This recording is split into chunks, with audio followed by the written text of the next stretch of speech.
A very blessed morning to each and every one of us. Nagkakape po ba kayo kasalukuyan? O kung ano man po, nag-aalmusal? Kahit anong ginagawa ninyo, ang sabi ng banal na kasulatan, gawin nating lahat sa pangalan ng Panginoong Hesukristo. This morning, meron lang po akong gustong i-share po sa inyo.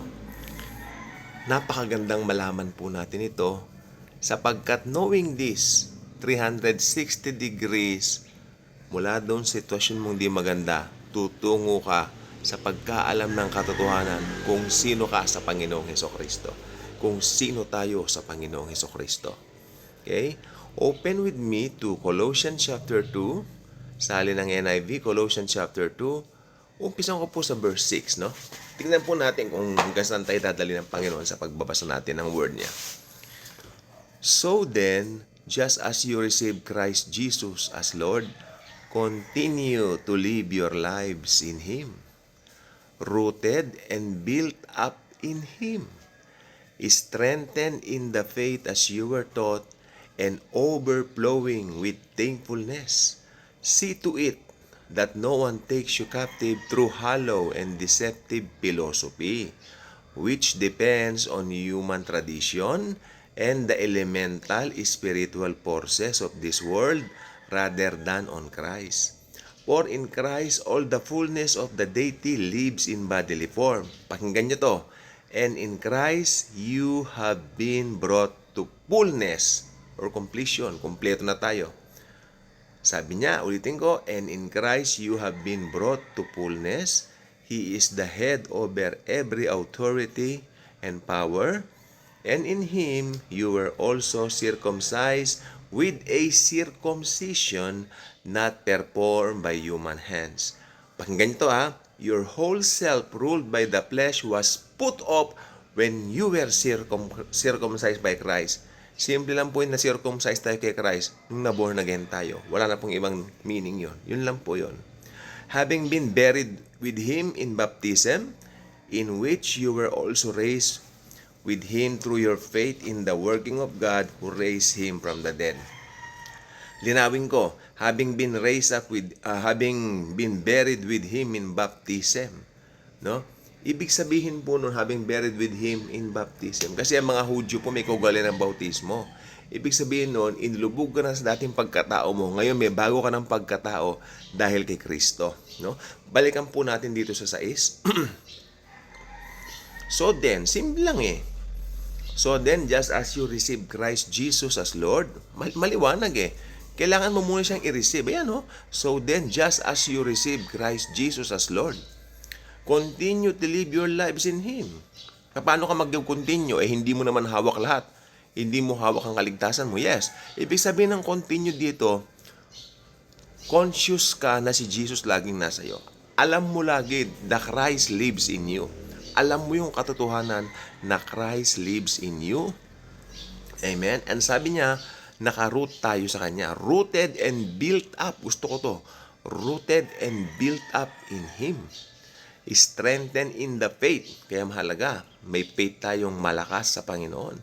Strengthened in the faith as you were taught and overflowing with thankfulness. So, kalain mo, talagang nandito lagi. Ang buhay Kristiyano, matagal ko ng paniniwala to, ay buhay ng pasasalamat. No? Unang-una, iniligtas tayo, pinagaling lahat ng sakit natin, pinayaman tayo. Buhay Kristiyano, ito po ay life ng pasasalamat sa Panginoong Hesus sa Kanyang ginawa sa atin. Pero may warning si Pablo. See to it that no one takes you captive through hollow, deceptive philosophy, which depends on human tradition and the elemental spiritual forces of this world rather than on Christ. Ibig sabihin, pwede pa tayong malinlang. Maaring may mga mag-manipulate, no? Pinag-iingat ni Pablo ang mga Kristiyano sa mga manipulators. Ako, yun ang pagkaintindi ko dito. Kasi tignan nyo, matalino rin po sila yung mga nagmamanipulate. See to it that no one takes you captive. Pwede ka nilang makaptive dahil magaling sila magsalita, no? Tapos yung grace, hinahaluan na po ng works. Ayun po ang mahirap po rito. Ayun ang paniwala ko rito, yung grace, hinahaluan na nila ng works. Ayun po yan. Tapos sasabihin nila, grace daw. No, wala po. Walang halong works ang grace. Yung works na meron tayo, lumalabas lang po yun dahil naka-built up na po sa atin. Naka-root na po tayo kay Kristo. We are rooted in Christ. For in Christ all the fullness of the deity lives in bodily form. And in Christ you have been brought to fullness. Ano ka ba? Fullness. Buo. Binayaran na ni Jesus ng buo. Amen? You are brought. Sabi niya rito, and in Christ you have been brought to fullness. Dinala na tayo sa kapuspusan. No? Nandun na po lahat. Kaya hindi mo pwedeng pagbasihan yung nangyayari sa'yo sa mundong ito. Ay, ba't ganito ang buhay ko? Ay, no, hindi po. May fullness na tayo sa Panginoon. Yun ang importante. Ang sinasabi ng Bible. Doon tayo maniniwala. No? Huwag tayo magpapadala sa mga gustong mag-manipulate sa atin. O, tingnan niyo ito ha. And in Christ you have been brought to fullness. He is the head over every power and authority. In Him you were also circumcised with a circumcision not performed by human hands. Ibig sabihin na born again tayo through the Holy Spirit. Oh, your whole self ruled by the flesh was put off when you were circumcised by Christ. Simple lang po yung circumcised by Christ dito. Ito yung na-born again po tayo. Yun lang. Walang ibang malalim na meaning po yun. No? We're circumcised by Christ. Having been buried with Him in baptism, in which you were also raised with Him through your faith in the working of God who raised Him from the dead. Talagang ang buhay ng isang born again, buhay ng pagpapala ng Diyos, buhay ng paggawa ng Diyos sa buhay mo. Actually, ginawa niya na lahat eh. Nagmamanifest na lang po yung mga biyaya sa mga buhay po natin.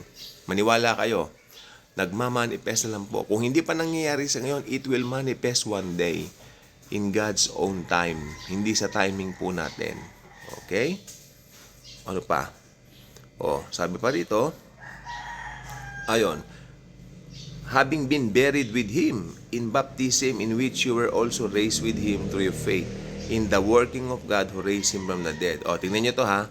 When you were dead in your sins. Balikan natin yung nakaraan nung wala pa tayo sa Panginoon. Sabi niya rito, when you were dead in your sins, sabi niya rito, and in the uncircumcision of your flesh, God made you alive with Christ. Kaya tinawag po tayo para makilala natin ang kanyang anak. No? God made you alive with Christ. He forgave us all our sins. Hindi po ako may sabi niya ng Bible. Ayan po, all our sins. Yan. All our sins, pinatawad. Hindi pala makita against the light. All our sins. He forgave us all our sins. Ulit-ulitin kaya, no? Paganda po. Having canceled the charge of our legal indebtedness, yung utang natin na kasalanan, binayaran na, which stood against us and condemned us. He has taken it away, nailing it to the cross. Kaya nung ipinako po si Jesus Christ sa krus sa Kalbaryo, no? Kasama na pong ipinako doon lahat ng kasalanan natin na mga nanampalataya sa Kanya. Yes, kasalanan po ng buong mundo, inako na po niya.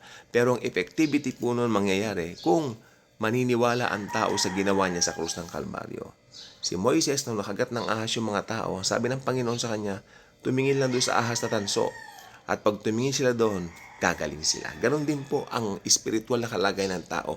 Tumingin tayo doon sa tunay na kordero ng Diyos na naipako sa krus, si Jesucristo. At ang sinumang titingin sa kanya na may pananalig, maliligtas. And having disarmed the powers and authorities, He made a public spectacle of them, triumphing over them by the cross. Okay? Dinisarm na ang armas o powers ng mga authorities ng kadiliman.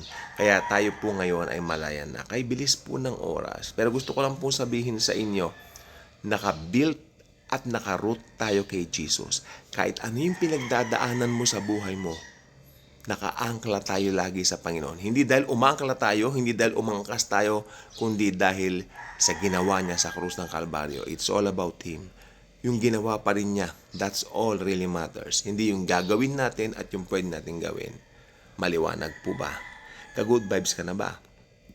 Kung hindi pa, mas maganda maging ka-good vibes ka na rin.